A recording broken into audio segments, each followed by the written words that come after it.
सातारा जिल्ह्यातला पहिला कोयना दौलत डोंगरी महोत्सव 15, 16 आणि 17 एप्रिलला मरळी दौलतनगर या ठिकाणी आपण आयोजित केलेला आहे। पर्यटन विभाग, पाटण कृषी उत्पन्न बाजार समिती आणि जिल्हा प्रशासन यांच्या संयुक्त विद्यमाने हा डोंगरी महोत्सव आपण आयोजित केला आहे। त्याच्यामध्ये कृषी प्रदर्शन, पशु पक्षी प्रदर्शन,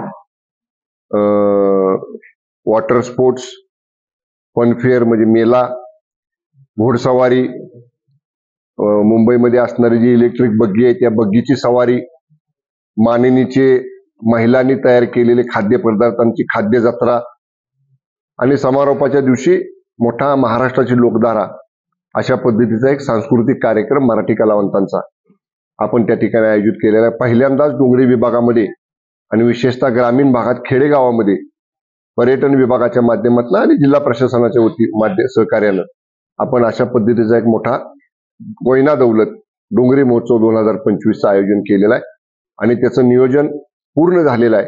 आणि निश्चितच सर्व डोंगरी भागातल्या लोकांना शेती प्रदर्शन, पशुपक्षी प्रदर्शन या सगळ्याच गोष्टींचा, महिला बचत गटांचे स्टॉल्स या सगळ्याच गोष्टींचा मोठा फायदा आणि चांगला लाभ डोंगरी भागातल्या जनतेला या डोंगरी महोत्सवामध्ये पाहायला मिळेल।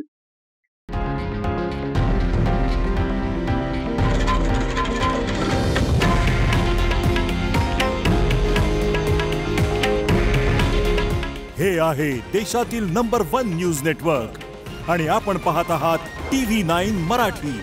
काळजी तुमची, हित महाराष्ट्राचं।